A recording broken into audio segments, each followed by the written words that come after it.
कानपुर के करौली सरकार पर केस दर्ज। करौली धाम पहुंचे डॉक्टर ने बाबा और समर्थकों पर लगाया पीटने का आरोप। पुलिस ने करौली सरकार उर्फ संतोष भदौरिया और उनके समर्थकों पर दर्ज किया मामला। कानपुर के विधनु गांव में है करौली सरकार धाम।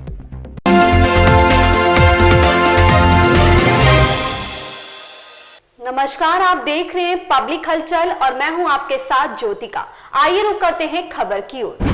कानपुर की करौली सरकार पर केस दर्ज। चमत्कार के नाम पर बाबा पर बाउंसरों से पिटवाने का आरोप। कानपुर में करौली सरकार बाबा उर्फ संतोष सिंह भदौरिया विवादों में घिर गए हैं। उनके ऊपर मुकदमा दर्ज हुआ है। अपने चमत्कार के दम पर लोगों के दुख दूर करने और उनका इलाज करने का दावा करने वाले करौली सरकार उर्फ संतोष सिंह भदौरिया पर नोएडा निवासी सिद्धार्थ चौधरी ने केस दर्ज कराया है। सिद्धार्थ का आरोप है कि बाबा और उनके सेवादारों ने उनकी पिटाई की है। पूरा मामला आपको विस्तार से बताते हैं। कानपुर के थाना क्षेत्र बिधनु के अंतर्गत करौली गांव में संतोष सिंह भदौरिया का आश्रम है। वो करौली सरकार के नाम से भी जाना जाता है। उसके आश्रम में देश और विदेश से भक्त आते हैं। करौली सरकार के आश्रम में चमत्कार के माध्यम से लोगों के इलाज करने का दावा किया जाता है। डॉक्टर सिद्धार्थ चौधरी के मुताबिक 22 फरवरी को करौली धाम आए थे। जब वो बाबा के सामने पहुंचे तो उन्होंने कुछ चमत्कार दिखाने को कहा। इस पर बाबा ने कुछ मंत्र फूंकते हुए पूछा कि तुम्हें इसका असर समझ में आया, तो सिद्धार्थ ने मना कर दिया। इसके बाद बाबा ने 2-4 बार और मंत्र फूंका, लेकिन सिद्धार्थ ने कोई असर नहीं होने की बात कही। यह सुनते ही बाबा भड़क गए और उन्होंने उनको डांट कर अपने बाउंसरों को बुला दिया और बाहर निकाल दिया। बाबा से आदेश मिलने के बाद बाउंसर सिद्धार्थ को एक कमरे में ले गए। उनका दावा है कि यहाँ उनकी लोहे की रॉड और हथियारों से मारा पीटा गया। इस हमले में उनके सिर में गंभीर चोटें आई हैं। नोएडा निवासी डॉक्टर सिद्धार्थ चौधरी ने करौली बाबा, जो कुरिया चौकी अंतर्गत थाना बिधनु के आता है, करौली बाबा और उनके समर्थकों के द्वारा उनके साथ मारपीट, गाली गलौज का आरोप लगाया है। उसमें अभियोग पंजीकृत किया गया है। विवेचना की जा रही है। जो भी तथ्य प्रकाश आएंगे उसी आधार पर आगे की कार्रवाई की जाएगी।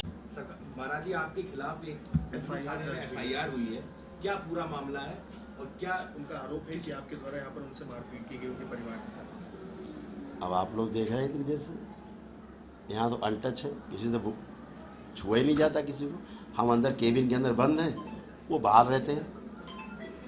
और फिर यहाँ 20-22 साल से दरबार है, किसी के साथ आज तक ऐसी कोई अपनी घटना हुई ही नहीं, आज तक कभी नहीं हुई, कोई शिकायत तक नहीं किसी की।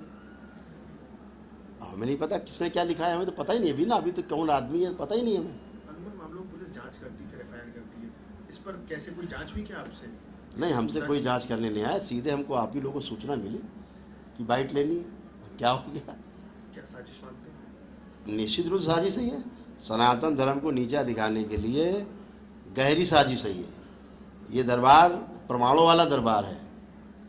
अगर यहाँ पितृ मुक्ति होती है तो दरबार कहेगा अपने, चाहे कल ही पितृ की मृत्यु को ना हुई हो। अगर दरबार प्रमाण क्या है, उसके बाद आप आँख बंद करके देखेंगे, आपका पितृ नहीं दिखेगा। पूरी कोशिश कर डालिए, पूरा घर परिवार मिलकर, कभी नहीं दिखेगा। हैं, अगर काल सर्प दोष कटता है तो प्रमाण है, आपको एक सर्प नहीं दिखेगा। चाहे जितना आप आँख बंद करके दिन भर लगे रहिए, ज़िंदगी भर लगे रहिए, स्वप्न भी नहीं आएगा।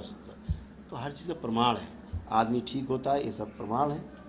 अगर ये 50,000 आदमी यहाँ पे हैं चारों ओर, तो प्रमाण तो इसी बात का है कि स्वस्थ हो रहे। मेडिकल साइंस को नहीं मानते हैं? नहीं, खूब मानते हैं। मेडिकल साइंस मानते क्यों नहीं है, लेकिन मेडिकल साइंस अधूरी है, मेरा इतना कहना है। जहाँ तक मेडिकल साइंस की पहुँच है वहाँ तक ठीक है।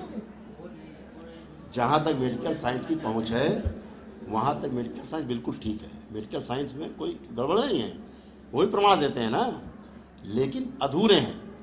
वो शरीर की चिकित्सा करते हैं, जबकि शरीर केवल शरीर नहीं है, शरीर के साथ जीवन भी है, जो बोल रहा है मेरे अंदर से, आप में सुन रहा है, आपसे देख रहा है, मेरे से अंदर देख रहा है बोल।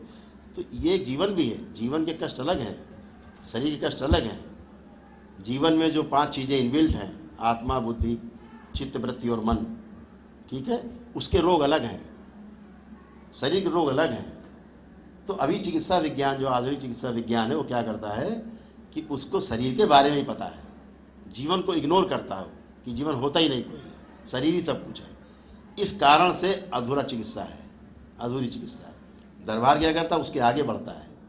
जो हमारा वैदिक धर्म कहता है, हमारा सनातन धर्म कहता है, हमारा वैदिक ज्ञान है, हमारे ऋषि मुनियों को दिया गया ज्ञान है कि शरीर के साथ एक जीवन भी जुड़ा हुआ है।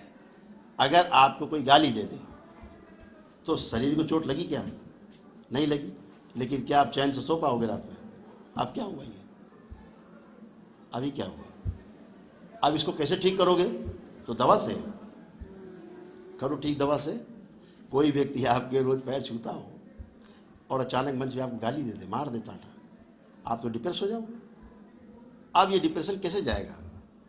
औषधि से। अगर वही व्यक्ति चांटा मारा है बदतमीजी की, वही जाकर के सार्वजनिक अगर माफ़ी मांग ले, क्षमा मांग ले, पैरों में गिर जाए, गलती हो गई, हम पागल थे, नशे में कुछ बोले, आदमी का डिप्रेशन चला जाता है। तो डिप्रेशन जीवन को हुआ है, शरीर को नहीं हुआ है। शरीर में प्रभाव दिख रहा है कि आदमी सुस्त बैठा, अवसाद में बैठा, दुखी बैठा है। तो उस जीवन की चिकित्सा अलग है, जीवन की डिमांड अलग है, शरीर की डिमांड अलग है। शरीर की डिमांड है भोजन, पानी, कपड़ा, ऑर्नामेंट्स, घर कितना लोगे, गाड़ी कितनी लोगे, लिमिट है, इसका थक जाओगे। अभी कहेगा वही खाना खाओ, आप लोग खाओगे। अब ये पूरा खाना खा लो, हम कहे भाई 56 हो गए, एक रसगुल्ला और खा लो, आपको भैया बस, हम कह रहे तो एक तो खा लो, आप खा लो, फिर दूसरा आ जाएगा, एक खा लो, आप तो खड़े हो जाओ उठ के, भैया नहीं चाहिए। तो शरीर की लिमिट है, लेकिन जीवन की लिमिट नहीं। कोई रोज़ आपके पैर छुए, आप बैठे रहो, दिन भर पैर छूता रहे आदमी, जय जयकार करता रहे जिंदगी भर, आप थकोगे? नहीं थकोगे, क्योंकि वो जीवन का सम्मान हो रहा है।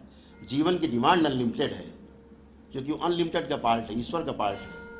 तो उसकी चिकित्सा ईश्वरीय ही ढंग से होगी। उसके लिए बड़ी ईश्वरीय जो शक्ति है, ईश्वर की, भगवान भोलेनाथ का दरबार है ये, माता कामाख्या का दरबार है ये, उसके द्वारा ही चिकित्सा सबकी होती है, ईश्वरी के। लोग टिप्पणी कर रहे हैं, तो इसके बारे में क्या कहना चाहिए? सनातन धर्म पे टिप्पणी बिल्कुल ठीक कर रहे हैं, ये सनातन धर्म को जगा रहे हैं।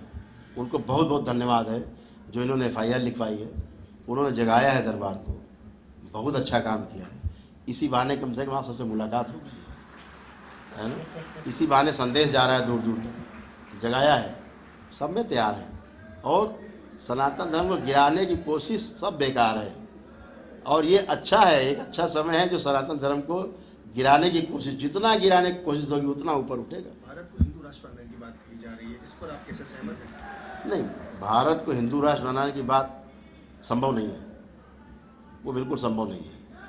भारत को हिंदू राष्ट्र बनाना नहीं है, भारत को एक अच्छे मानव समाज के रूप में परिवर्तित करना है। जो अशिक्षित लोग हैं, जिनके अंदर तमाम गंदगी है, उनको शिक्षित कर दिया जाए केवल। हमसे एक मित्र ने पूछा कि इनका क्या होगा, एक मजहब के बारे में लोगों ने पूछा कि इनके लोगों को क्या होगा आगे, तो बड़ा ये लोग उत्पात करेंगे। हमने बिल्कुल नहीं करेंगे। अगर हमें व्यवस्था दी जाए तो हम सबसे पहले इनकी शिक्षा में आमूल चूल परिवर्तन करेंगे और एक एक घर से चुन चुन के एक एक बच्चे को शिक्षा देंगे। ये शिक्षित हो जाएं तो काम खत्म है। फिर काहे का द्वेष है, काहे का झगड़ा है? अभी अशिक्षा के कारण ऐसा है। अभी भी देखो, जिस मजहब जिस सो कॉल बात कर रहे हैं हम लोग, जितने बच्चे पढ़ लिख के आ गए नहीं रह के, किसी को इंटरेस्ट नहीं है आपके मंदिर मस्जिद में लड़ाई झगड़े में, वो इंटरेस्ट नहीं है। उनको इसमें इंटरेस्ट है कि हमें 4 पैसे कैसे हमें मेहनत करके मिलेंगे जो हम पढ़ के आए हैं, है ना, हम कैसे स्वस्थ रहें, कैसे सुखी रहें, कैसे परिवार पालें, इसमें है वो, कोई झगड़े में नहीं। आपने ऑन कैमरा एक ओपन चैलेंज दिया है, हाँ। क्या आप वो दोहराएंगे? बिल्कुल दोहराते थे, 100 बार दोहराते हैं। मैं फिर कह रहा हूँ, समाज के जितने लोग हों एकत्रित हो जाएं, ठीक, शहर के हों, देश भर के हों, आप चुने हुए लोग हों, अपने अपने क्षेत्र के कलाविद हों, मीडिया कर्मचारी हों, मीडिया हाउसेज हों, चाहे अधिकारीगण हों, चाहे नेतागण हों, चाहे व्यापारीगण हों, सभी समाज के लोग, जिनके जानने वाले 10-10 लोग बीमार हों, ठीक है, बीमार हैं, लोग आ रहे हैं, चल फिर नहीं पा रहे, उठ नहीं पा रहे, लोग गाली बक रहे हैं, परिवार के लोग लड़ रहे हैं, बच्चे गंदगी फैला रहे हैं, माता पिता परेशान हैं, पति पत्नी लड़ रहे हैं, आप ले आइए 10-10 लोग। इकट्ठे करिए। एक ही दिन का मामला है, कोई 10 दिन करना नहीं है। सेम डे, एक ही दिन में वैदिक कार्यक्रम होगा और उसके बाद आप सबका इंटरव्यू ले लीजिए कि ठीक हुए कि नहीं हुए। वो तो खुद ही बताएंगे, हम थोड़ा ना बताएंगे, ये तो वो खुद बताएंगे। ये हम नहीं बताएंगे हाँ भाई आप ठीक हो गए जाओ, हाँ वो खुद बताएंगे कि हाँ हम ठीक हुए। ये तो एक बार नहीं, 100 बार है ये। और ये मेरी प्रार्थना भी है, जिसको चैलेंज ना समझो केवल, ये मेरी प्रार्थना भी है ताकि सनातन धर्म की ताकत को कोई समझे तो समझो तो कम से कम ये एक मौका है हमारे लिए जो एक ये किया गया है, ये षड्यंत्र दरबार के खिलाफ किसने किया मुझे नहीं पता, किसने लिखा है मुझे नहीं पता, मैं नहीं जानता, क्योंकि मेरा तो किसी से झगड़ा नहीं, कोई मतलब नहीं। मैं तो यहाँ अंदर बता रहा हूँ, केबिन में बैठा हुआ हूँ, लोग बाहर। तो यहाँ पे क्या है कि एक मौका है कि सनातन धर्म को प्रमाणित किया जा सके, और हम तो ओपन कह रहे हैं ना, नहीं कर पाए तो दरबार बंद, बोल तो रहा हूँ मैं, और कर दे तो दोबारा कभी सनातन धर्म के प्रहरियों की तरफ देखे नहीं कोई। इतनी बात है। उन्होंने करौली सरकार उर्फ संतोष सिंह भदौरिया और उनके साथियों पर धारा 323, 504 और 325 आईपीसी में एफआईआर दर्ज कराई है। इस खबर में बस इतना ही। मिलते हैं दूसरी खबर में पब्लिक हलचल के साथ।